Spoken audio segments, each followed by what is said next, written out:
Oi, pessoal, tudo bem com vocês? Meu nome é Rafael. Eu sou engenheiro eletricista e eu serei professor de Física 3 para vocês, do PISM 3 e do Enem. Esta foi a matéria que eu mais estudei na faculdade, o eletromagnetismo, e eu me dispus a ajudá-los com esta disciplina. Então, até o final do ano, estaremos juntos na preparação para o PISM 3 e para o Enem, na disciplina Física 3, Eletromagnetismo. Bom, primeiramente, vamos falar sobre o livro que nós adotaremos e o formato das aulas. O livro a ser adotado é este, de Alberto Gaspar,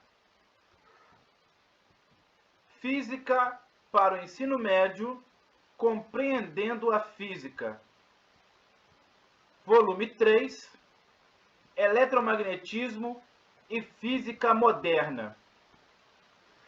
Eu vou usar o livro do professor, mas, caso vocês queiram, use o livro do aluno. Eu posso disponibilizar esse livro para o curso e vocês, alunos, poderão ter o livro com vocês.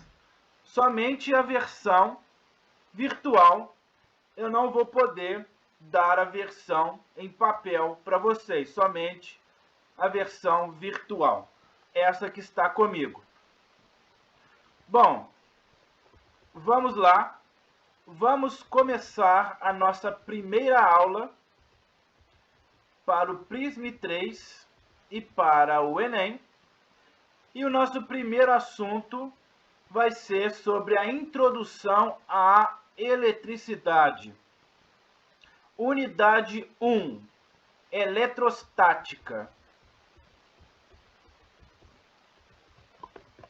Unidade 1, eletrostática, será o nosso primeiro tópico e acredito que vocês vão saber tudo o necessário para fazer uma grande prova relacionado ao assunto de eletrostática, após prestar atenção no que será dado nestas aulas.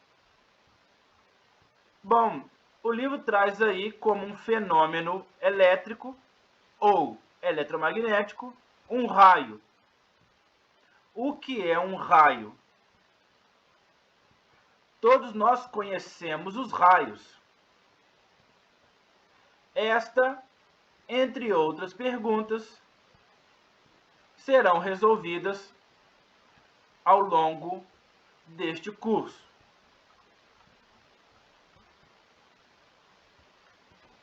Há milhões de anos, nossos antepassados já contemplavam assustados os relâmpagos que cortavam os céus. Milhares de anos depois, outro ser humano percebeu, intrigado, que algumas resinas esfregadas com a pele de animais tornavam-se capazes de atrair pequeninas folhas e gravetos. Mas só há cerca de 3 séculos compreendemos que essas eram apenas diferentes faces do mesmo fascinante fenômeno, a eletricidade. Isso. Até animais são aí influenciados pela eletricidade. Alguns animais como algumas espécies de peixes e tubarões, possuem um sentido que nós humanos não temos. Eles sentem a eletricidade. E os primeiros homens, né, eles já, desde a época das cavernas, já conheciam, sabiam que raio causava fogo na mata e tudo mais. Mas somente poucos anos atrás, né, cerca de 300 anos atrás, que a eletricidade vem sendo descrita detalhadamente. E nós hoje entendemos muito mais sobre este fenômeno. Aí você tem uma pedra, né, que atrai, na verdade isso é um âmbar, e ela atrai penas e também pedaços de papel. Capítulo 1. Introdução à eletricidade. O âmbar, resina sólida fossilizada das árvores, provavelmente possibilitou alguma das primeiras experiências científicas que o ser humano realizou. Quando se esfrega um pedaço de âmbar em pele de animal, ou em um pedaço de lã, ele se torna capaz de atrair objetos leves, como a pena que aparece na foto. Essa atração, estranha propriedade adquirida pelo âmbar, veja aqui a palavra electron, que vem do grego, ela se refere a essa resina das árvores que chama-se de âmbar. E o elétron é quem carrega a carga elétrica em materiais condutores. Foi a origem de uma nova área da física, a eletricidade. O estudo das propriedades iniciais da eletricidade e da lei que descreve a interação eletrostática é o assunto deste capítulo. Um pouco de história. Na nossa primeira aula, vamos pegar um pouco mais leve e vamos introduzir a eletricidade através de um pouco de história. Os fenômenos da natureza elétrica são conhecidos há séculos. Como vimos na abertura deste capítulo, o termo eletricidade se origina da palavra electron, nome em grego para âmbar, resina que se petrifica séculos depois de ser secretada por algumas árvores.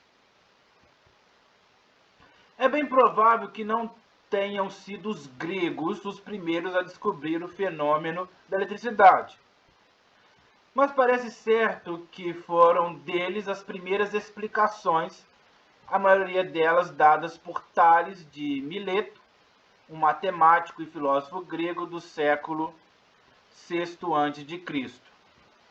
Os gregos eram muito espertos, né? Os egípcios também.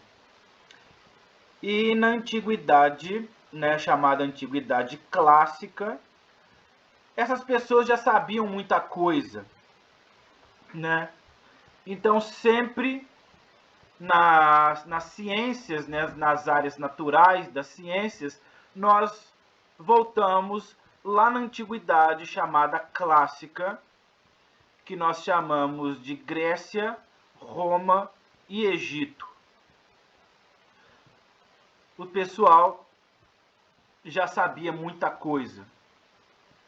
Então esse homem aí, o Tales de Mileto, ele já conhecia os fenômenos da eletricidade há mais ou menos 2.500 anos atrás, que atribuía a causa da atração elétrica a sentimentos humanos dos corpos atritados. Mas foi só em 1600, muito tempo depois, que o inglês William Gilbert, médico da rainha da Inglaterra, procurou refazer experiências e revisar as explicações de outros autores e pesquisadores. Reuniu suas conclusões no livro De Magnete, um dos primeiros clássicos da literatura científica.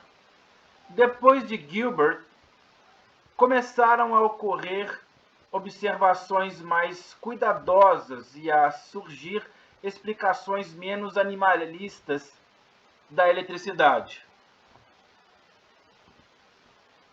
Em 1729, o físico inglês Stephen Gray conseguiu conduzir a eletricidade de um corpo para outro, através de fios de linho, e verificou que alguns materiais conduzem bem a eletricidade. São os condutores, enquanto outros são isolantes, quer dizer, não conduzem a eletricidade. Geralmente, metais são condutores. A madeira, a borracha são exemplos de isolantes. Não conduzem a eletricidade. Essas observações consolidavam a ideia de que a eletricidade seria um fluido. O que é um fluido, professor? Fluido é como a água. O ar também é considerado um fluido. Então, em princípio, acreditava-se que a eletricidade era um fluido, como o ar, como a água. Explicação semelhante à natureza do calor, né? Acreditava-se que calor era um fluido que passava de um corpo para outro, assim como a eletricidade. Algo que estivesse contido em alguns corpos e que podia ser canalizado ou conduzido de um corpo para o outro. Eram feitas, inclusive, demonstrações públicas, como a da figura abaixo. Então, aqui, pessoal, nós estamos, primeiramente, falando sobre a cultura, a história, o que o povo, né, acreditava ser a eletricidade. Os seres humanos têm cultura e muitas vezes a cultura é difícil de mudar. As pessoas acreditam nisso. Então, muitos experimentos científicos são necessários para mudar certas culturas. Então, prova-se, através de experimentos científicos, que o que se acreditava errado e que agora acredita-se, né, foi provado que seja de uma maneira diferente. Aí a figura diz que os papeizinhos atraídos pelas mãos e pés do menino mostravam que a eletricidade passava por ele e pelos fios em que está pendurado. Existem filmes em que, em circos antigos na Europa, tinha o mágico, né? Hoje em dia o mágico não usa mais, porque todo mundo sabe o que é eletricidade. Mas antigamente tinha um mágico que apresentava o seu show num circo, né? E usava a eletricidade para entreter, né? Para animar a plateia. Hoje nós já sabemos, né, que a eletricidade não é mágica, ela é uma força da natureza, né? Então, antigamente, as pessoas chegavam a acreditar que a eletricidade era algo mágico, um poder que a pessoa manifestava. Através de experimentos científicos, provou-se que aquilo ali não é um poder, não é mágica. Aquilo ali é um fenômeno da natureza. Em 1733, o químico francês Charles Dufay propôs a existência de duas espécies de eletricidade.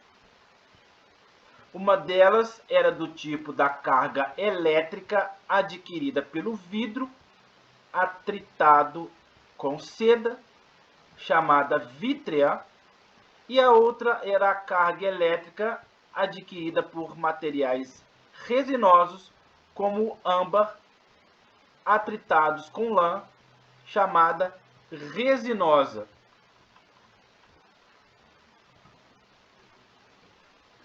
Essas conclusões levaram à hipótese da existência de dois fluidos elétricos: o fluido vítreo e o fluido resinoso. Os corpos teriam, normalmente, qualidades iguais desses fluidos, por isso eram eletricamente neutros. Quando eletrizados, havia transferência de fluido de um a outro e essas quantidades deixariam de ser iguais. Então, todos os corpos são neutros, mas quando atritados, eles iriam deixar de ser neutros e iriam ficar eletricamente carregados. A eletricidade resultante contida num corpo corresponderia à do fluido que ele contivesse em excesso.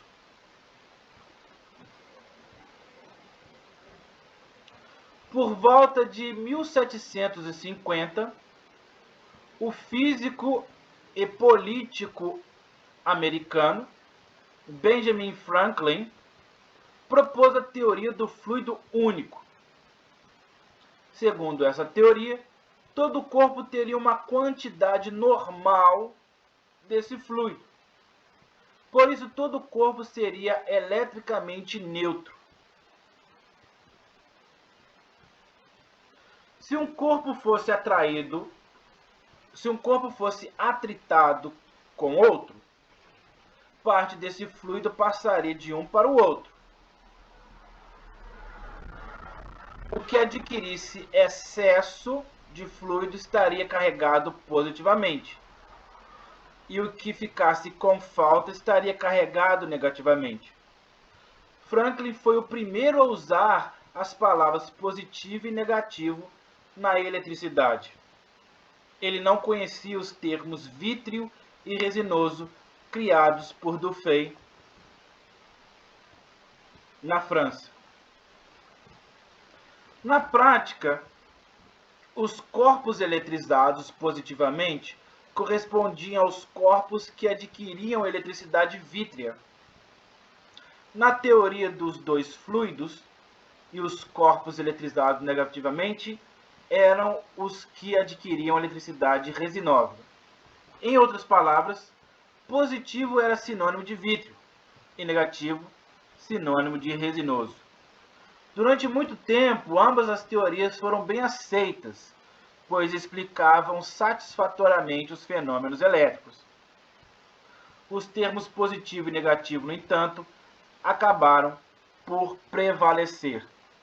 E esses termos são usados até hoje, na física, na engenharia e na química. Desde então, em meados do século XVIII, a eletricidade conheceu um progresso extraordinário, ao qual vamos nos dedicar nos próximos capítulos. Esse relato é suficiente para esta apresentação introdutória. Então, esse texto aí nos traz uma introdução através de uma abordagem histórica do que se acreditou no passado, né? O que os nossos antepassados, ancestrais, desde o homem da caverna, passando pelos gregos, né? O que se acreditava que é a eletricidade. Hoje em dia nós sabemos muito bem o que é a eletricidade, né? Nós temos experimentos pelo mundo inteiro que buscam entender cada vez mais esse fenômeno. E hoje nós sabemos muito mais, né? Tanto é que nós temos computadores, nós temos televisões, nós temos telefones celulares, e tudo isso funciona graças à eletricidade. Se não houvesse a eletricidade, como que você teria o seu celular? Como que você teria o seu computador? Como que você teria a sua televisão? Então, hoje nós temos diversos equipamentos, diversos aparelhos na nossa casa, eletrodomésticos e tudo mais, que fazem uso da eletricidade e eles operam, eles funcionam graças a esses avanços que não ocorreram do dia para o outro. Esses avanços, essas descobertas vieram evoluindo ao longo dos milênios, ao longo dos séculos, e o entendimento humano sobre esse fenômeno natural também vem evoluindo. Não vai parar aqui. Cada vez mais nós estamos dominando essa força da natureza chamada eletromagnetismo. Conexões com a história. Benjamin Franklin também foi uma importante figura histórica.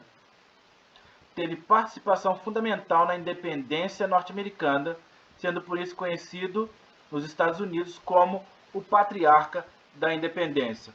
Então, além de ser um político importante nos Estados Unidos, esse homem, o Benjamin Franklin, foi também um cientista bem-sucedido. Continuando, vamos falar aí agora vamos mudar para o tópico 2 e introduzir aí um conceito importante, não somente para a física, mas também para a química e também para a minha área, que é a engenharia elétrica.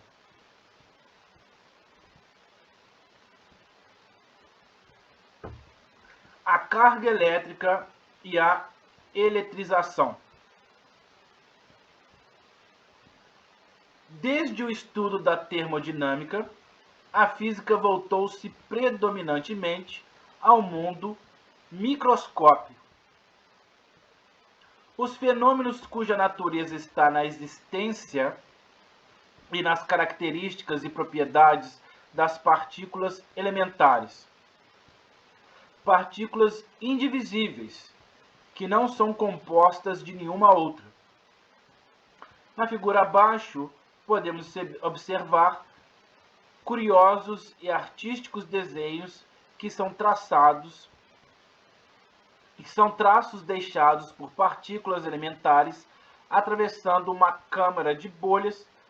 Por meio desses traços, é possível detectar essas partículas e conhecer algumas de suas propriedades. Vamos descrever esse dispositivo e esse processo no capítulo 14. Bom, então aí o livro nos mostra essa imagem. A princípio parece uma imagem do céu, né? Com alguns riscos ali, tipo constelações. Mas não. Isso daí são rastros ou traços deixados por partículas elementares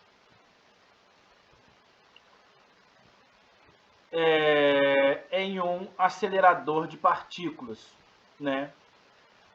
Existe um detector chamado calorímetro e ele captura, ele detecta essas partículas. Elas são as menores partículas que o ser humano conhece, como elétrons e quarks. Quarks são partículas muito pequenas que existem nos núcleos dos átomos. Elas fazem parte do interior de prótons e nêutrons.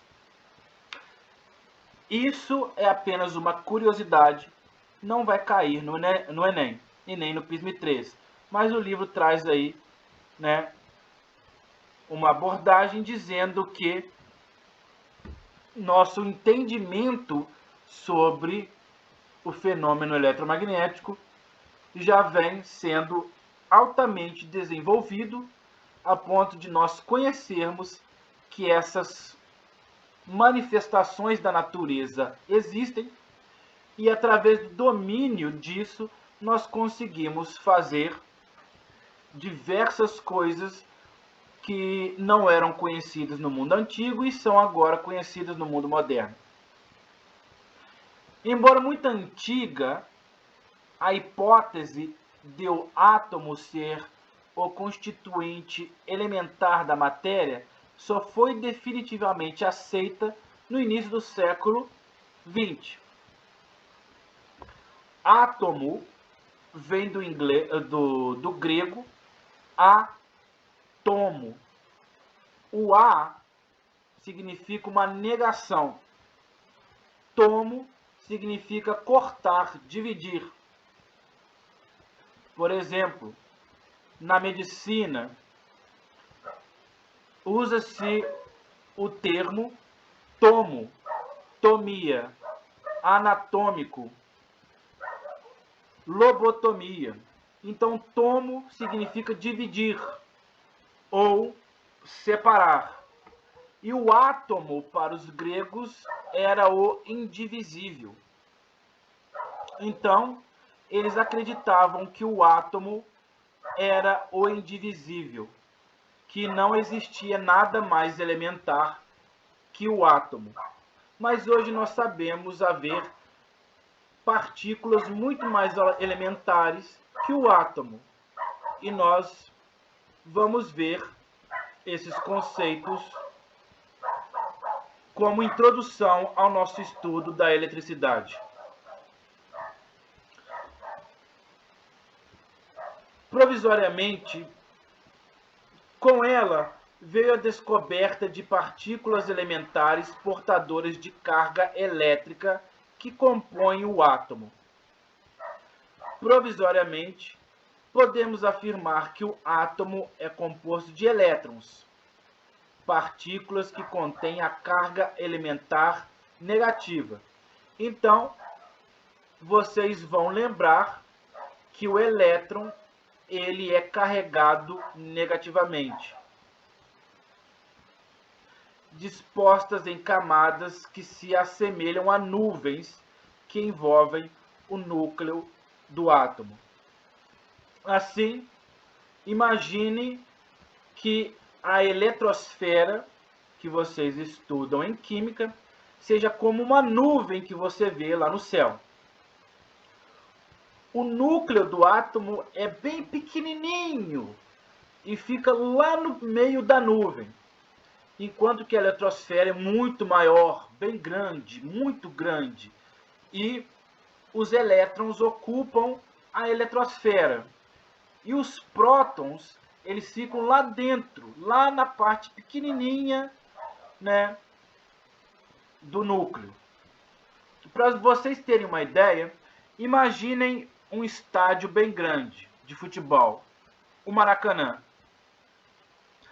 Peguem uma bola e ponham no centro do estádio, lá onde os jogadores começam o jogo, no meio.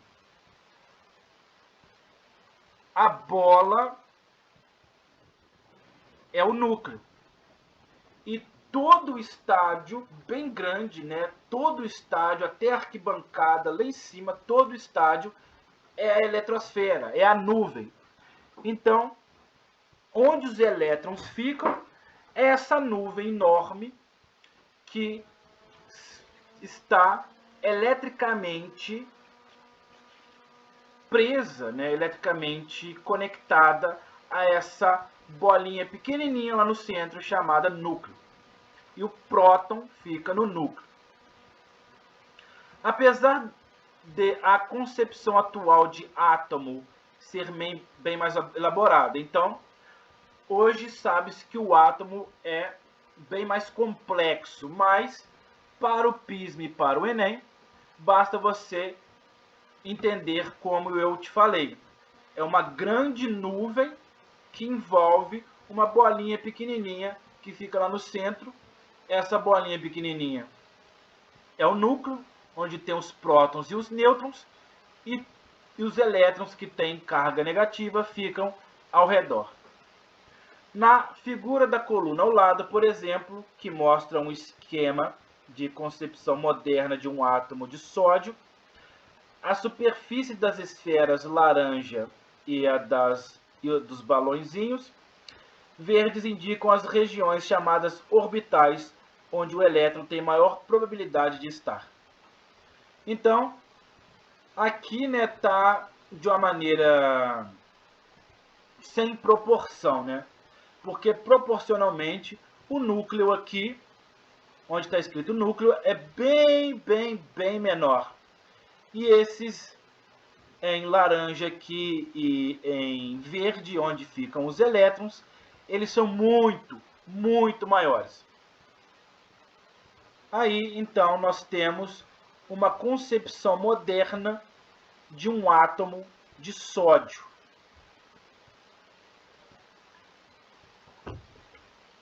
Para terminar a aula de hoje, vamos acabar com uma breve história do átomo. A ideia do átomo foi proposta pela primeira vez no século IV a.C. Vejam, hein? Século V, desculpem. Vejam, 2.500 anos atrás já sabiam-se sobre o átomo. E foram os filósofos Leucipo de Mileto e Demócrito de Abdera que foram os primeiros aí a entender melhor o assunto. Ao que parece, preocupados em responder à questão da derradeira divisão possível da matéria, eles propuseram a existência dos átomos, unidades microscópicas e indestrutíveis que seriam os constituintes últimos da matéria. Sua hipótese, porém, não teve adeptos no seu tempo, e só foi retomada mais de 2.000 anos depois pelo químico inglês John Dalton. Imagina você hoje, tem uma ideia assim, muito brilhante, mas ninguém acredita. Só 2000 anos depois alguém foi acreditar no que você falou. E é o que aconteceu com esses filósofos gregos. O John Dalton, 2000 anos depois, ele redescobriu a ideia dos átomos, né? Pode-se sintetizar a teoria atômica de Dalton em 3 ideias básicas. Bom, aqui é só um histórico, tá, gente? O átomo de Dalton, ele já é ultrapassado. Existem modelos atômicos muito mais avançados que vocês vão aprender em química e o professor de química ou professora vai te mostrar em tempo devido o que vocês têm que lembrar para a sua prova. Toda matéria é constituída de átomos, partículas esféricas sólidas, indivisíveis e indestrutíveis. Todos os átomos de um dado elemento têm massa e propriedades idênticas. Materiais compostos são formados pela combinação de duas ou mais espécies de átomos.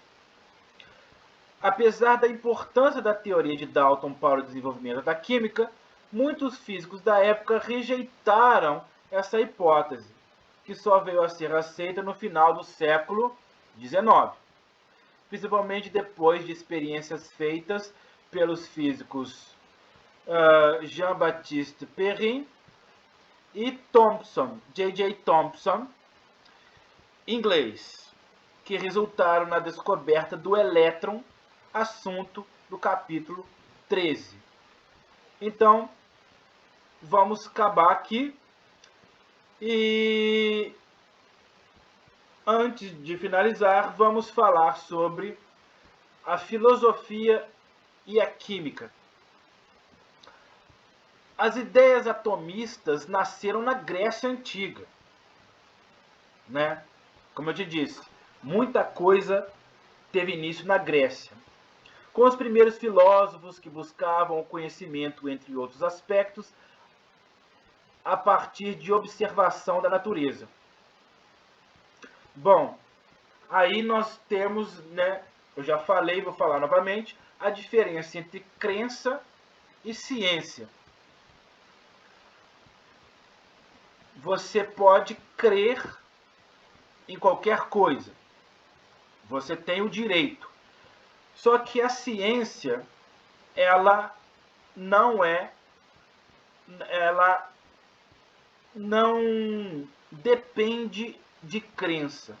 Ela depende de experimento. Ela depende de provas. E os gregos foram os primeiros a deixar as suas crenças pessoais, ao qual todo mundo tem direito, para buscar provas para aquilo. Então, por isso que nós dizemos que os gregos foram os primeiros ou os inventores do modelo científico, porque eles deixaram as suas crenças de lado, né? Tem direito de crer, né? Todo mundo tem o direito a crer, está garantido em lei na Constituição Federal do Brasil, mas a ciência precisa de provas e não de mera crença. E os gregos aí são aqueles que criaram esses modelos, os primeiros a experimentar, a criar experimentos para provar ou não, provar ou desprovar aquilo que eles acreditavam ou desconfiavam. As ideias de Demócrito e Leucípio foram resgatadas por John Dalton no século XIX, ao desenvolver sua teoria atômica, que foi fundamental para o desenvolvimento da química como ciência moderna. O estudo da estrutura atômica é abordado com maior aprofundamento na disciplina de química. Então, pessoal, essa foi a primeira aula, a nossa introdução sobre o eletromagnetismo, mais especificamente pela eletrostática, e aguardo vocês na segunda aula. Tchau, pessoal!